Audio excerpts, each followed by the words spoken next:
ಕೇವಲ 18,000ದಷ್ಟಿದ್ದ ಆಂಗ್ಲರು ಕೋಟಿಗೂ ಅಧಿಕ ಭಾರತೀಯರನ್ನ ಆಳಿದ್ದು ವಿಪರ್ಯಾಸ. ಬಿ. ಸುಧಾಕರ್.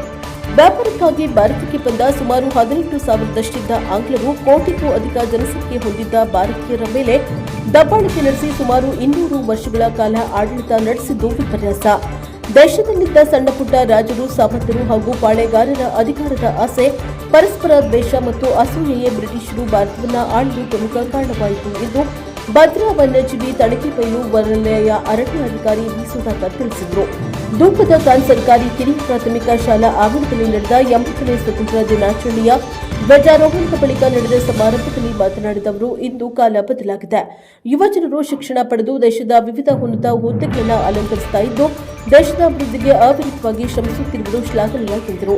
ಸ್ವಾತಂತ್ರ್ಯಕ್ಕಾಗಿ ತಮ್ಮ ಬದುಕನ್ನು ತ್ಯಾಗ ಮಾಡಿದ ಮಹನೀಯರ ಬಲಿದಾನವನ್ನು ಸದಾ ಸ್ಮರಿಸಿಕೊಂಡು ದೇಶದ ಏಕತೆ, ಸಮಗ್ರತೆ ಹಾಗೂ ಅಭಿವೃದ್ಧಿಗಾಗಿ ಪ್ರತಿಯೊಬ್ಬರು ಜವಾಬ್ದಾರಿಯಿಂದ ಮುನ್ನಡೆಯಬೇಕು.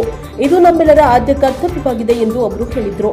ಕಾರ್ಯಕ್ರಮದಲ್ಲಿ ಮಾತನಾಡಿದ ನಂದಿಪಟ್ಟಣ ಗ್ರಾಮ ಪಂಚಾಯಿತಿ ಅಧ್ಯಕ್ಷ ಅಬೂಬಕರ್ ಕುಟ್ಟಿ, ಭದ್ರಾ ಅಭಯಾರಣ್ಯದ ಕಾಡಂಚಿನಲ್ಲಿರುವ ಧೂಪದ ಖಾನ ಗ್ರಾಮದ ಸರ್ಕಾರಿ ಶಾಲೆಯು ತರೀಕೆರೆ ವಿಧಾನಸಭಾ ಕ್ಷೇತ್ರದ ಕಟ್ಟಕಡೆಯ ಶಾಲೆಯಾಗಿದ್ದರೂ ಇಲ್ಲಿನ ಶಿಕ್ಷಕರು ಉತ್ತಮ ರೀತಿಯಲ್ಲಿ ಬೋಧನೆ ಮಾಡುತ್ತಿದ್ದಾರೆ.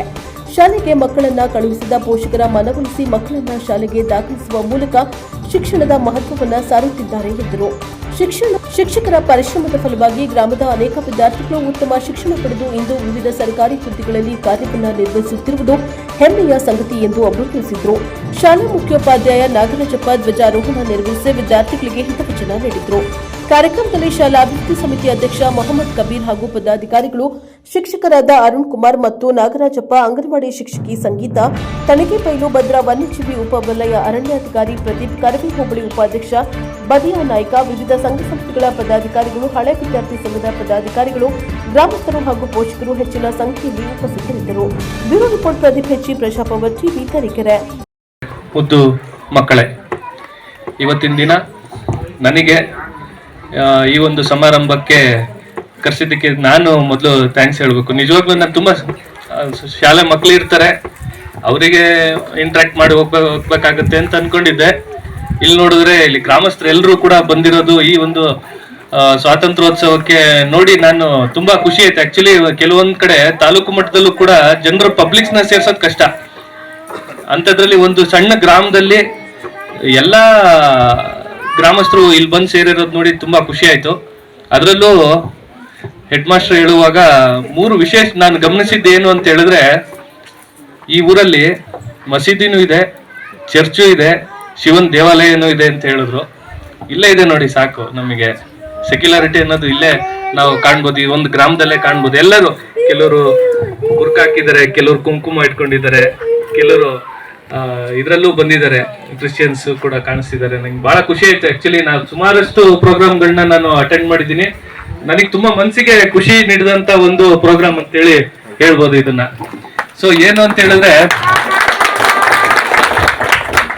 ನಾನು ಈ ಒಂದು ಸ್ವಾತಂತ್ರ್ಯೋತ್ಸವದ ಬಗ್ಗೆ 2 ಮಾತನ್ನ ಹೇಳ್ತೀನಿ. ನಾನು ಬೆಳಿಗ್ಗೆ ನಮ್ಮ ಸ್ಟಾಫಿಗೆ ಅಡ್ರೆಸ್ ಮಾಡುವಾಗ ಕೆಲವೊಂದು ವಿಚಾರಗಳನ್ನ ಹೇಳಿದೆ. ಅದನ್ನೇ ನಿಮಗೂ ಕೂಡ ಹೇಳೋದಕ್ಕೆ ಇಷ್ಟಪಡ್ತೀನಿ. ನಮ್ಮ ದೇಶ ತುಂಬಾ ದೊಡ್ಡ ದೇಶ, ತುಂಬಾ ಜನಸಂಖ್ಯೆ ಹೊಂದಿರುವಂತ ದೇಶ, ಹೌದಲ್ವಾ? ಈ ಒಂದು ದೇಶದಲ್ಲಿ 1947ಕ್ಕಿಂತ ಪೂರ್ವದಲ್ಲಿ ಕೋಟಿಗಿಂತ ಹೆಚ್ಚು ಜನಸಂಖ್ಯೆ ಇತ್ತು ಅಲ್ವಾ? ಈ ದೇಶವನ್ನ ಆಳ್ದವರು ಬ್ರಿಟಿಷರ್ಸ್ ಅಲ್ವಾ?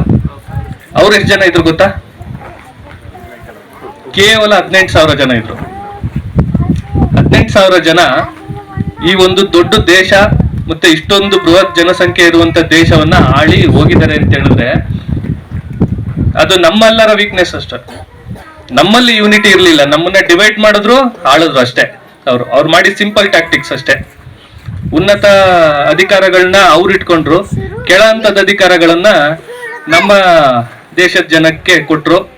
ನಮ್ಮ ದೇಶದ ಜನ ಸಣ್ಣ ಸಣ್ಣ ಹುದ್ದೆಗಳನ್ನ ಅಲಂಕರಿಸಿ ನಮ್ಮ ದೇಶದ ಜನ ಮೇಲೆನೆ ದಬ್ಬಾಳಿಕೆನ ಮಾಡಿದ್ರು.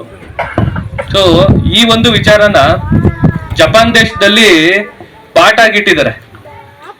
ನಮ್ಮ ದೇಶದ ಪರಿಸ್ಥಿತಿಯನ್ನ, ಸ್ವತಂತ್ರ ಪೂರ್ವದ ಪರಿಸ್ಥಿತಿಯನ್ನ ಜಪಾನ್ ದೇಶದಲ್ಲಿ ಯೂನಿಟಿ ನಾವಿಲ್ಲ, ನಾವು ಒಗ್ಗಟ್ಟಿನಿಂದ ಇಲ್ಲ ಅಂತ ಹೇಳಿದ್ರೆ ಏನಾಗಬಹುದು, ಒಂದು ದೇಶದ ಪರಿಸ್ಥಿತಿ ಏನಾಗಿತ್ತು ಅನ್ನೋದನ್ನ ಎಕ್ಸಾಂಪಲ್ ಆಗಿ ಜಪಾನ್ ದೇಶದಲ್ಲಿ ಹೇಳ್ತಾ ಇದ್ದಾರೆ ಅಂತ ಹೇಳಿದ್ರೆ, ನಾವೆಲ್ಲರೂ ಕೂಡ ಎಚ್ಚೆತ್ತುಕೊಳ್ಳುವಂತ ಪರಿಸ್ಥಿತಿ ನಮಗಿದೆ. ಈಗ್ಲೂ ಕೂಡ ನಾವು ನಮ್ಮತನ ನಾವು ಕಳ್ಕೊಂತಿದೀವಿ ಅಂತ ಹೇಳಿದಾಗ ಧ್ವನಿ ಎತ್ತಬೇಕಾಗಿರೋದು